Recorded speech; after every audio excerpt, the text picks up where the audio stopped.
Mshukuru Mwenyezi Mungu kwa kutujalia kwanza kurejea salama Dar es Salaam Tanzania, na kwa kutujalia kupata ushindi. Sio tu ushindi, ni ushindi mnono kweli kweli kwenye michuano mikubwa yenye hadhi kubwa ya ligi ya mabingwa Afrika dhidi ya timu ngeni lakini timu ngumu kweli kweli, Nsingizini Hotspurs.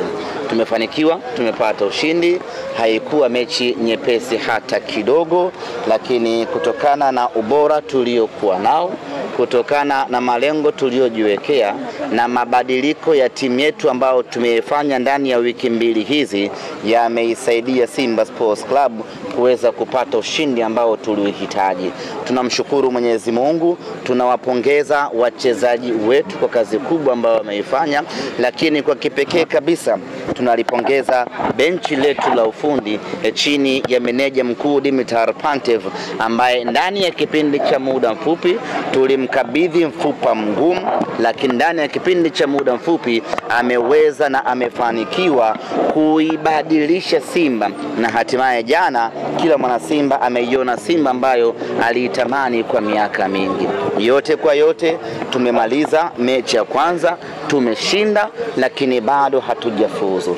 Na hili kila mwana Simba anapaswa kuelewa hilo, ya kwamba tumeshinda lakini bado hatujafuzu. Kufuzu ni kukamilika kwa michezo yote miwili. Tayari tumemaliza mchezo wa kwanza, tumebakisha mchezo wa pili ambao ni tarehe 26. Dakika 90 za tarehe 26 Jumapili ndizo ambazo zitatuhakikishia kwamba tumefuzu ama la. Lakini yote kwa yote, sisi tuna kila sababu ya kujivunia hiki ambacho tumekipata. Wanasema asiyeshukuru kwa kidogo hawezi kushukuru kwa kikubwa. Ukiangalia Afrika zimechezwa mechi nyingi, lakini timu mbili tu ndizo ambazo zimeweza kupata ushindi wa magoli 3 kwenda mbele ugenini, Mamelodi pamoja na mnyama Simba Sports Club. Ndio muone ya kwamba haikuwa nyepesi hata kidogo kwa Simba kupata ushindi ule, na ndio maana tuna kila sababu sisi wana Simba kujivunia ambacho tumekipata, kufurahia ambacho tumekipata, lakini kubwa kabisa ni kuchukua ushindi ule na kuangalia mechi ya marudiano tunaingiaje Benjamin Mkapa. Bila tatu ni kama limelipa sasa. Tupe maneno kidogo kuhusiana na kocha Pantev. Wakati tunamchukua Dimitar Pantev, maneno yalikuwa mengi, lakini sisi tulikuwa tunajua tunafanya kitu gani na tumemleta mtu wa aina gani. Tulifahamu filosofi yake ya ufundishaji, tunafahamu ubora wake, tunazijua mbinu zake na tunajua maarifa yake aliyokuwa nayo. Na ndio maana tukaamua kuvunja benki na kuingia Botswana na kumchukua Dimitar Pantev. Hizi ni wiki mbili tu ndizo ambazo Dimitar amekaa na timu yetu, na tumeona mabadiliko makubwa kweli kweli. Unaweza kusema kwamba amekaa na hii Simba kwa muda wa mwaka mmoja pengine, lakini ni siku 14 tu, kuanzia tarehe 28 mpaka mechi imefika tarehe 19, unaiona Simba ikiwa na mabadiliko makubwa kweli kweli. Pira mikazo tumeliona, pira tatu tumeliona, pira la kibabe kweli kweli tumeliona. Tumeona kasi kwenye timu yetu, tumeona pasi za uhakika kwenye timu yetu, tumeona mashambulizi mfululizo kwenye timu yetu, tumeona wachezaji wanacheza bila kuchoka kama mashine, tumeona wachezaji wakishambulia na wakikaba muda wote. Na hii ndio Simba ambayo sisi tulikuwa tunaitaka.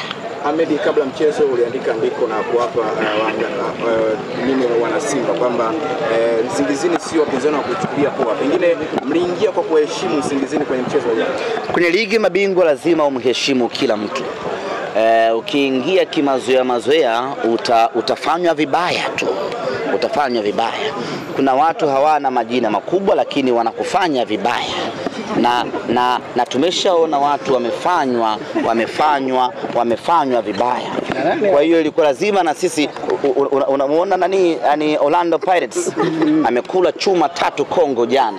Kwa hiyo uone ya kwamba ukiingia kimazoea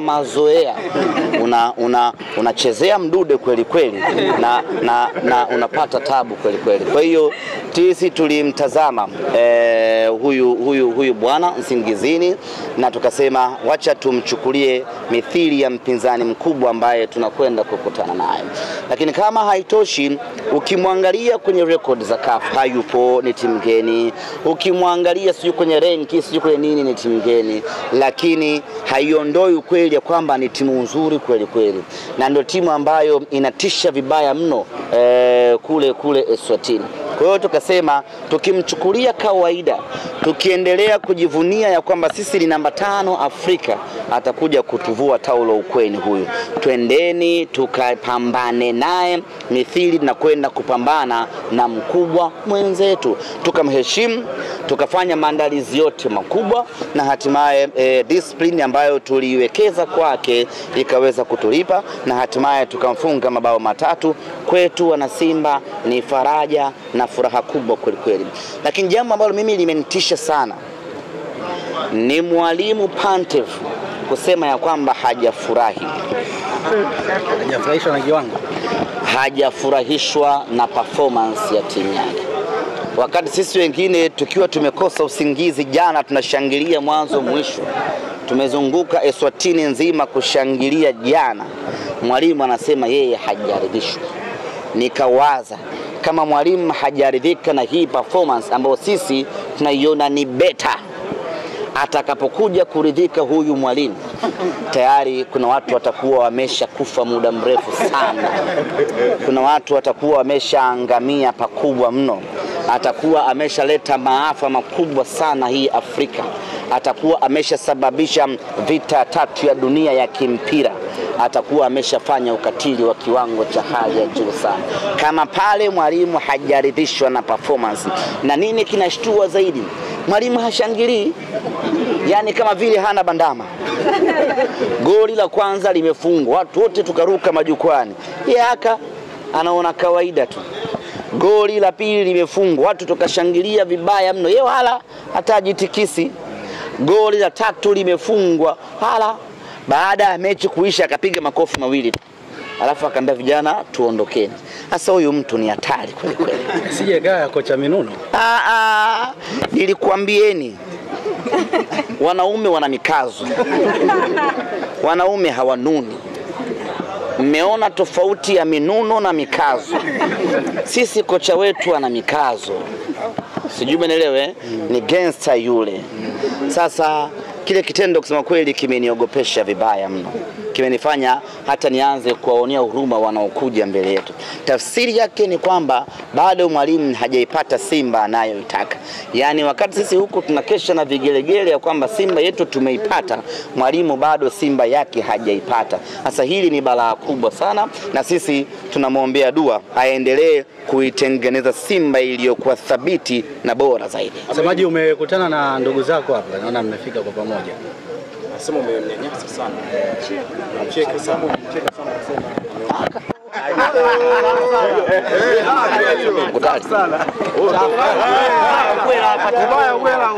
Simkasema nimetoka Eswatini nimezeeka. Bismillah. Hongera kwa mchezo. Kwanza unapata ushindi ugenini dhidi ya Nsingizini. Pengine ulikuwa ni mchezo ina gani, lakini pia poleni kwa safari. Kila mtu anarekodi vizuri hapa anipata Vizuri sana. Wewe unanipata vizuri unapata masikio. Unanipata vizuri natakiwa nitokee sawa sawa. Tunamshukuru Mwenyezi Mungu kwa kutujalia kwanza kurejea salama Dar es Salaam Tanzania na kwa kutujalia kupata ushindi, sio tu ushindi, ni ushindi mnono kweli kweli kwenye michuano mikubwa yenye hadhi kubwa ya ligi ya mabingwa Afrika dhidi ya timu ngeni lakini timu ngumu kweli kweli, Nsingizini Hotspurs. Tumefanikiwa, tumepata ushindi. Haikuwa mechi nyepesi hata kidogo, lakini kutokana na ubora tuliokuwa nao, kutokana na malengo tuliojiwekea na mabadiliko ya timu yetu ambao tumefanya ndani ya wiki 2 hizi, yameisaidia Simba Sports Club kuweza kupata ushindi ambao tulihitaji. Tunamshukuru Mwenyezi Mungu, tunawapongeza wachezaji wetu kwa kazi kubwa ambayo wameifanya, lakini kwa kipekee kabisa tunalipongeza benchi letu la ufundi chini ya meneja mkuu Dimitar Pantev, ambaye ndani ya kipindi cha muda mfupi tulimkabidhi mfupa mgumu, lakini ndani ya kipindi cha muda mfupi ameweza na amefanikiwa kuibadilisha Simba, na hatimaye jana kila mwana Simba ameiona Simba ambayo aliitamani kwa miaka mingi. Yote kwa yote, tumemaliza mechi ya kwanza, tumeshinda, lakini bado hatujafuzu. Na hili kila mwana Simba anapaswa kuelewa hilo, ya kwamba tumeshinda lakini bado hatujafuzu. Kufuzu ni kukamilika kwa michezo yote miwili. Tayari tumemaliza mchezo wa kwanza, tumebakisha mchezo wa pili ambao ni tarehe 26. Dakika 90 za tarehe 26 Jumapili ndizo ambazo zitatuhakikishia kwamba tumefuzu ama la. Lakini yote kwa yote, sisi tuna kila sababu ya kujivunia hiki ambacho tumekipata. Wanasema asiyeshukuru kwa kidogo hawezi kushukuru kwa kikubwa. Ukiangalia Afrika zimechezwa mechi nyingi, lakini timu mbili tu ndizo ambazo zimeweza kupata ushindi wa magoli 3 kwenda mbele ugenini, Mamelodi pamoja na mnyama Simba Sports Club. Ndio muone ya kwamba haikuwa nyepesi hata kidogo kwa Simba kupata ushindi ule, na ndio maana tuna kila sababu sisi wana Simba kujivunia ambacho tumekipata, kufurahia ambacho tumekipata, lakini kubwa kabisa ni kuchukua ushindi ule na kuangalia mechi ya marudiano tunaingiaje Benjamin Mkapa. Pila tatu ni kama limelipa sasa. Tupe maneno kidogo kuhusiana na kocha Pantev.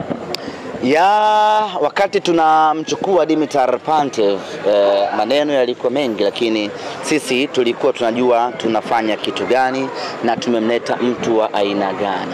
Tulifahamu filosofi yake ya ufundishaji, tunafahamu ubora wake, tunazijua mbinu zake na tunajua maarifa yake aliyokuwa nayo. Na ndio maana tukaamua kuvunja benki na kuingia Botswana na kumchukua Dimitar Pantev. Hizi ni wiki mbili tu ndizo ambazo Dimitar amekaa na timu yetu, na tumeona mabadiliko makubwa kweli kweli. Unaweza kusema kwamba amekaa na hii Simba kwa muda wa mwaka mmoja pengine, lakini ni siku 14 tu, kuanzia tarehe 28 mpaka mechi imefika tarehe 19, unaiona Simba ikiwa na mabadiliko makubwa kweli kweli. Pira mikazo tumeliona, pira tatu tumeliona, pira la kibabe kweli kweli tumeliona. Tumeona kasi kwenye timu yetu, tumeona pasi za uhakika kwenye timu yetu, tumeona mashambulizi mfululizo kwenye timu yetu, tumeona wachezaji wanacheza bila kuchoka kama mashine, tumeona wachezaji wakishambulia na wakikaba muda wote. Na hii ndio Simba ambayo sisi tulikuwa tunaitaka. Ahmed, kabla mchezo uliandika andiko na kuwapa mimi wana Simba kwamba Nsingizini sio wapinzani wa kuchukulia poa. Pengine mliingia kwa kuheshimu Nsingizini kwenye mchezo huu. Kwenye ligi mabingwa lazima umheshimu kila mtu. Ukiingia kimazoea utafanywa vibaya tu. Utafanywa vibaya. Kuna watu hawana majina makubwa lakini wanakufanya vibaya. Na tumeshaona watu wamefanywa vibaya. Kwa hiyo ilikuwa lazima na sisi, unamuona nani Orlando Pirates amekula chuma 3 Kongo jana. Kwa hiyo uone ya kwamba ukiingia kimazoea unachezea mdude kweli kweli na unapata tabu kweli kweli. Kwa hiyo sisi tulimtazama huyu bwana Nsingizini na tukasema wacha tumchukulie mithili ya mpinzani mkubwa ambaye tunakwenda kukutana naye. Lakini kama haitoshi, ukimwangalia kwenye record za CAF hayupo, ni timu geni. Ukimwangalia sio kwenye ranki, sio kwenye nini, ni timu geni. Lakini haiondoi ukweli ya kwamba ni timu nzuri kweli kweli. Na ndio timu ambayo inatisha vibaya mno kule Eswatini. Kwa hiyo tukasema tukimchukulia kawaida, tukiendelea kujivunia ya kwamba sisi ni namba 5 Afrika, atakuja kutuvua taulo ukweni huyu. Twendeni tukapambane naye mithili na kwenda kupambana na mkubwa mwenzetu, tukamheshimu, tukafanya maandalizi yote makubwa, na hatimaye discipline ambayo tuliwekeza kwake ikaweza kutulipa, na hatimaye tukamfunga mabao matatu. Kwetu wana Simba ni faraja na furaha kubwa kweli kweli. Lakini jambo ambalo mimi limenitisha sana ni mwalimu Pantev kusema ya kwamba hajafurahi. Hajafurahishwa na kiwango, hajafurahishwa na performance ya timu yake. Wakati sisi wengine tukiwa tumekosa usingizi jana tunashangilia mwanzo mwisho, tumezunguka Eswatini nzima kushangilia jana, mwalimu anasema yeye hajaridhishwa. Nikawaza, kama mwalimu hajaridhika na hii performance ambayo sisi tunaiona ni beta, atakapokuja kuridhika huyu mwalimu, tayari kuna watu watakuwa wamesha kufa muda mrefu sana. Kuna watu watakuwa wameshaangamia pakubwa mno.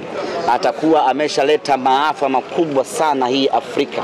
Atakuwa ameshasababisha vita 3 ya dunia ya kimpira. Atakuwa ameshafanya ukatili wa kiwango cha hali ya juu sana. Kama pale mwalimu hajaridhishwa na performance, na nini kinashtua zaidi, mwalimu hashangilii, yani kama vile hana bandama. Goli la kwanza limefungwa, watu wote tukaruka majukwani, yeye haka anaona kawaida tu. Goli la pili limefungwa, watu tukashangilia vibaya mno, yeye wala hatajitikisi. Goli la tatu limefungwa, hala baada ya mechi kuisha akapiga makofi mawili tu, alafu akaambia vijana tuondokeni. Sasa huyu mtu ni hatari kweli kweli. Sije gaya kocha Minuno.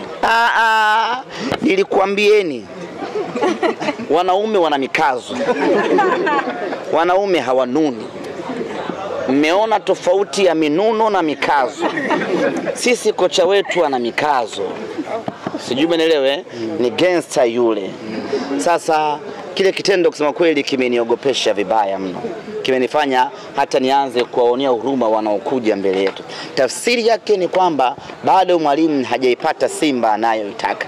Yani wakati sisi huku tunakesha na vigelegele ya kwamba Simba yetu tumeipata, mwalimu bado Simba yake hajaipata. Sasa hili ni balaa kubwa sana, na sisi tunamwombea dua aendelee kuitengeneza Simba iliyokuwa thabiti na bora zaidi. Msemaji, umekutana na ndugu zako hapa, naona mmefika kwa pamoja. Nasema umemnyanyasa sana. Cheka sana. Mimi wala hata sishughuliki na mambo. Mimi hata sishughuliki na mambo. Kwani wao ni wao ni wao. Ni wao. Mimi na swaiba wako. Umekalalamika sana, umepelekea sana. Ni wao waliovaa kijani.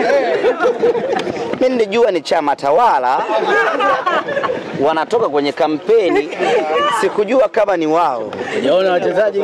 Si sijaona. Matokeo yao umeyapata. Matokeo yao nimeyapata kaka. Mbona kizuri? Mbona uzuri? Sio jambo la kuchekesha. Lakini si ndio dua zako? Zimeanza kujibiwa. Maana ulisema unataka mnakie peke yake. Sasa tusimalize maneno.